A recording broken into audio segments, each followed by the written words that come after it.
नमस्कार दोस्तों। हम फिर से नॉर्मल वाले व्यू में चले जाएंगे। राइट, यहाँ पे भी नॉर्मल वाले व्यू में चले जाएंगे। आज हम देखेंगे कि स्लैब एलिमेंट्स में डायाफ्राम कैसे असाइन करते हैं। राइट, वो सीखने से पहले समझ लेते हैं कि कितने टाइप्स ऑफ डायाफ्राम्स ई टाइप्स में अवेलेबल है और दोनों का डिफरेंस क्या है। अगर आप ई टाइप्स की बात करें तो ई टाइप्स में दो टाइप्स के डायाफ्राम है। अगर आप देखना चाहो तो आप डिफाइन में जाके डायाफ्राम पे क्लिक कर सकते हो और यहाँ पे आप D1 बाय डिफ़ॉल्ट डिफाइन होगा ई टेस्ट में। अगर उसकी प्रॉपर्टी आप देखना चाहते हो तो उसके ऊपर मॉडिफाई के ऊपर क्लिक करके आप देख सकते हो कि दो टाइप के डायाफ्राम ई टेप्स हमें अलाउ कर रहा है। सबसे पहला है रिजिड डायाफ्राम और दूसरा है सेमी रिजिड डायाफ्राम। अब ये असाइन करने से पहले इन दोनों के बीच का डिफरेंस क्या है वो समझना बहुत ही इम्पॉर्टेंट है। राइट, तो सबसे पहले हम समझते हैं कि डायाफ्राम होता क्या है।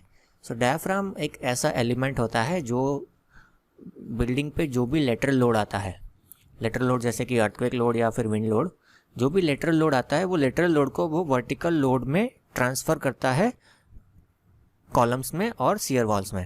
राइट, तो डायाफ्राम का सबसे पहला मतलब ये होता है कि वो एक एलिमेंट है जो कि लेटरल लोड को वर्टिकल लोड में कन्वर्ट करता है और कॉलम्स और शियर वॉल्स में ट्रांसफ़र कर देता है।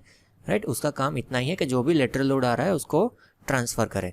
अब कितने टाइप के डायाफ्राम होते हैं? तो दो टाइप के डायाफ्राम रहते हैं। एक तो होता है रिजिड डायाफ्राम और दूसरा होता है सेमी रिजिड डायाफ्राम।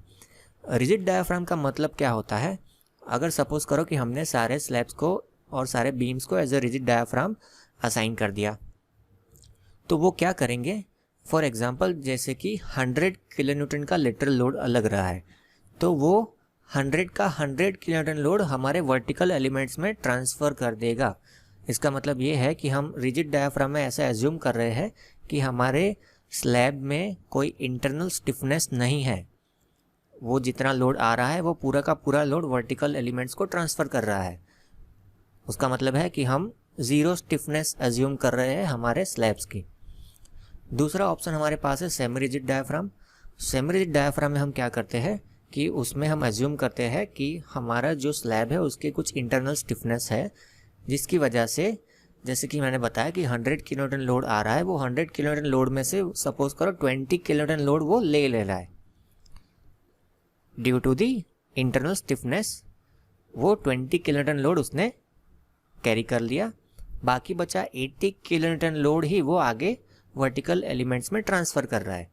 राइट, तो एक हो गया रिजिड डायाफ्राम और दूसरा हो गया सेमी रिजिड डायाफ्राम। अगर मैं प्रैक्टिकल असाइनमेंट्स की बात करूं तो जनरली हम सेमी रिजिड डायाफ्राम ही असाइन करते हैं। राइट, बट हम आगे के लेक्चर्स में देखेंगे कि दोनों असाइन करने से क्या डिफरेंस आ रहा है। राइट, तो अभी के लिए मैं रिजिड डायाफ्राम सेलेक्ट करके रखूँगा। राइट, ओके कर दूँगा। अब देखते हैं कि इसको असाइन कैसे करते हैं। राइट, तो उसके लिए मैं 3D व्यू ओपन करके रखूँगा। राइट, और इसमें मैं कंट्रोल A प्रेस करके सब कुछ सिलेक्ट कर दूँगा। कंट्रोल A करके सिलेक्ट करने के बाद मुझे असाइन में जाना होगा और असाइन में जाके फ्रेम में जाके एक ऑप्शन होगा मेरे पास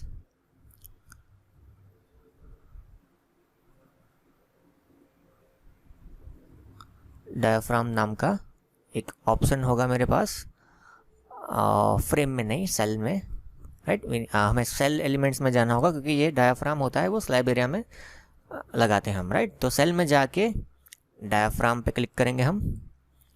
तो हमने जैसे देखा था आगे एक D1 हमने rigid diaphragm already by default ई टेस्ट में होता ही है। अब इसमें एक और चीज़ आप कर सकते हो कि आप अलग अलग लेवल फ्लोर वाइज अलग अलग डायाफ्राम डिफाइन कर सकते हो। राइट, मैं अभी के लिए सेम ही डायाफ्राम रख रहा हूँ सारे फ्लोर्स पे। राइट, तो उसको D1 सेलेक्ट करके मैं यहाँ पे अप्लाई कर दूँगा और ओके कर दूँगा। तो आप देख सकते हो आपको एक सेंटर ऑफ मास जैसा दिखेगा कि ये पूरे बिल्डिंग का सेंटर ऑफ मास यहाँ पे लगने वाला है। आप इस चीज़ को प्लान में भी देख सकते हो। प्लान व्यू में जाके कोई भी एक फ्लोर सेलेक्ट करो, मैं 5th फ्लोर सेलेक्ट कर रहा हूँ, अप्लाई कर देंगे, ओके कर देंगे। राइट, तो डायाफ्राम असाइन करने के बाद आपको आपका बिल्डिंग ऐसा दिखेगा। ठीक है, अगर आपको नॉर्मल व्यू में वापस जाना है तो फिर से ये वाला ऑप्शन जो है F4 या फिर शो अनडिफॉर्म से उसके ऊपर क्लिक करेंगे तो आपको नॉर्मल व्यू वापस आ जाएगा। अब अगर आपको फिर से वो डायाफ्राम एक्शन वाला व्यू देखना है तो वो देखने के लिए मुझे यहाँ पे जाना होगा सेट डिस्प्ले ऑप्शन, इस पर क्लिक करेंगे और यहाँ पे डायाफ्राम एक्सटेंट है, अदर स्पेशल आइटम्स में डायाफ्राम एक्सटेंट है, उसके ऊपर क्लिक कर देंगे और यहाँ पे मैं अप्लाई कर दूँगा और ओके प्रेस कर दूँगा। तो फिर से आप वो वाले व्यू में आ जाएंगे। अब यहाँ पे एक डिफरेंस समझना बहुत ही ज़रूरी है। अब ये वाले ऑप्शन लाने के बाद अगर मैं यहाँ पे फिर से क्लिक कर रहा हूँ शो अनडिफॉर्म शेप, तो ये वाला एक्शन नहीं जाएगा।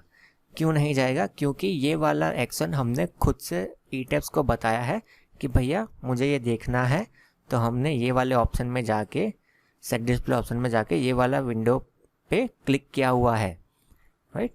तो ईटैब्स जो हमें बाय डिफ़ॉल्ट चीज़ें दिखाएगा उसी को वो ये वाले ऑप्शन से रिमूव करेगा।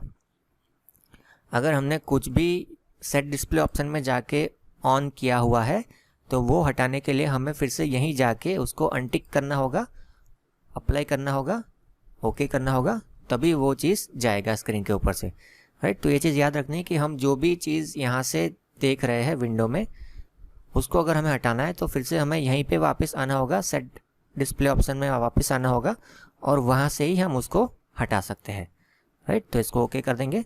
तो इस वाले सेशन में इतना ही।